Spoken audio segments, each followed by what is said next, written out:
Alright, magandang araw mga katracker. Welcome po sa ating YouTube channel.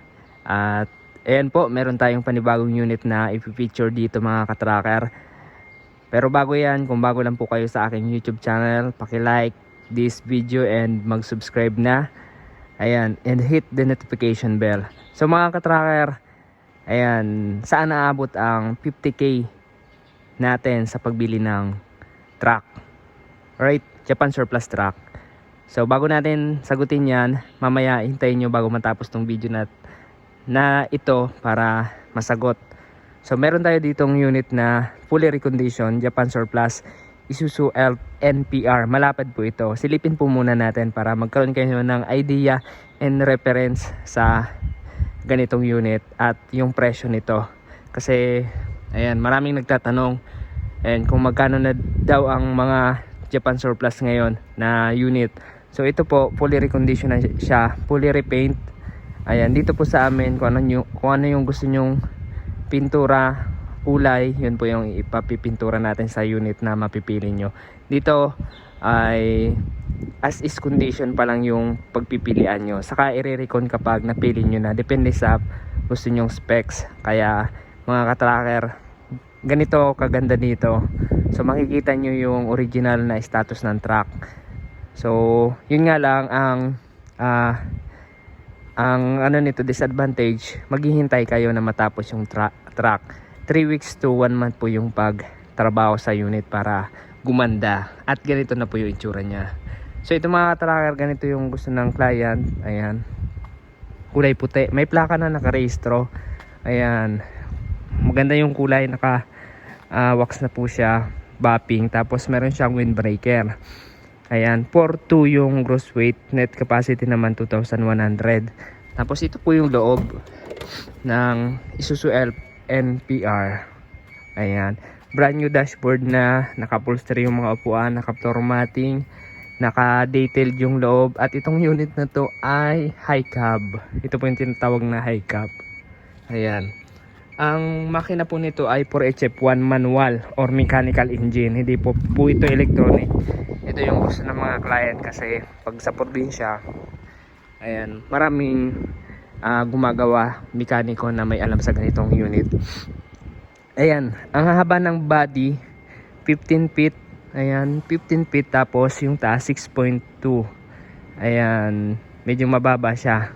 So ito yung gusto ng client. Saka mga katracker, dito yung ginawa yung van na to or closed van, fabricated dito. Kung gusto nyo ng surplus Japan, pwede naman, pero ito yung gusto ng client. Ayan, 6-wheeler na po siya, 4x2, naka lip spring suspension, harap likod, at ito ay naka disc brake yung harap, tapos drum brake naman sa likod.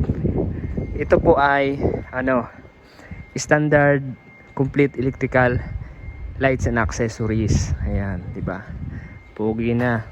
And complete accessories din po, tulad ng mga side mirror, ayan, pati mga cover niyan, antenna, lahat. Tapos brand new na rin yung wiper blades niya, pinapalitan na po namin. Tapos ayan, yung mga gulong surplus yung nakakabit, pero kung gusto nyong papalitan ng brand new, ayan, papalitan po natin ng brand new.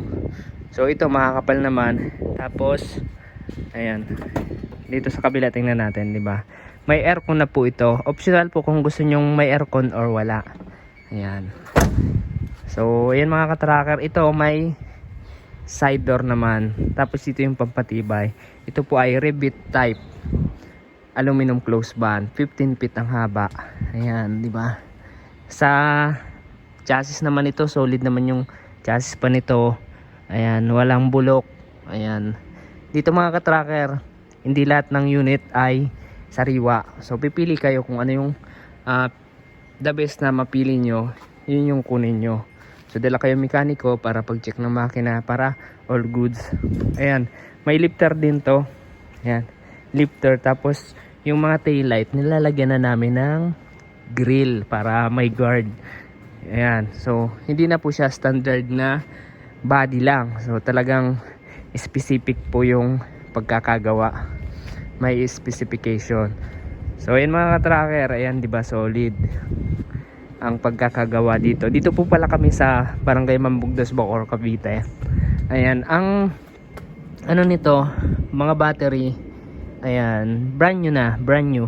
Tapos ang kagandahan mga ka-tracker sa unit dito, kapag bibili kayo, may warranty. Ayan, garantisado.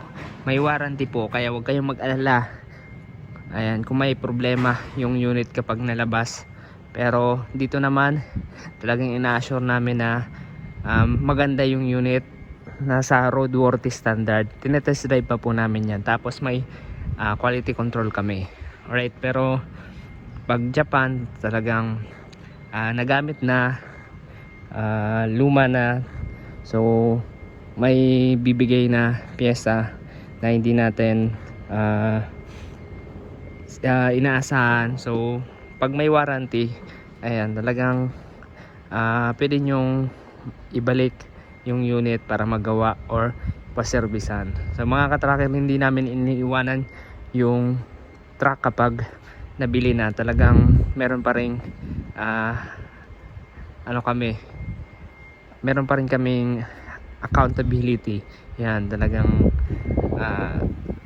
after sales na tinatawag. Yan mga ka-tracker. So mga ka-tracker, ang ganitong unit ay medyo mataas na yung presyo nito kasi may actual specification yung client. So yung 50k sa naabot, yung 50,000 pesos, yun, aabot po siya for down payment pag yung bili nyo or mode of payment ay cash. Ayan, so yung 50k ay reservation po siya, tapos para magawa yung unit, and then yung full payment kapag ilalabas nyo na yung unit. So ganito mga ka-tracker, ang ganitong unit ay nagre-range na to ng 900 to 980,000 pesos. Ayan, 980,000 pesos ang ganitong unit. So sa mga help naman natin na NKR, tapos 10 feet, so start at 650k yung presyo niya. And mga ka-tracker, sana nagkaroon kayo ng idea and reference sa ganitong unit. So kahit nga 10k mga ka-tracker, pwede na kayong makapagpa-reserve ng unit dito. Ayan, 10k pwede na po siya. So pipili lang po kayo sa yard namin ng matitipuan yung unit, at depende sa yung mapipili nyo mga ka-tracker, dala kayo talaga ng mekaniko yung pinakakailangan, o kung marunong kayo, kayo na lang. So mga ka-tracker, ayan, saka magagawa yung gusto nyong pagkakagawa sa unit kasi kayo yung masusunod. Ayan mga ka-tracker, so maraming salamat. Paki-like tong video and share, mag-subscribe na, paki-follow na rin ang aking FB page. Pwede po kayo doon mag-message, and kung may mga katanungan kayo. Ayan, maraming salamat. God bless. Bye bye.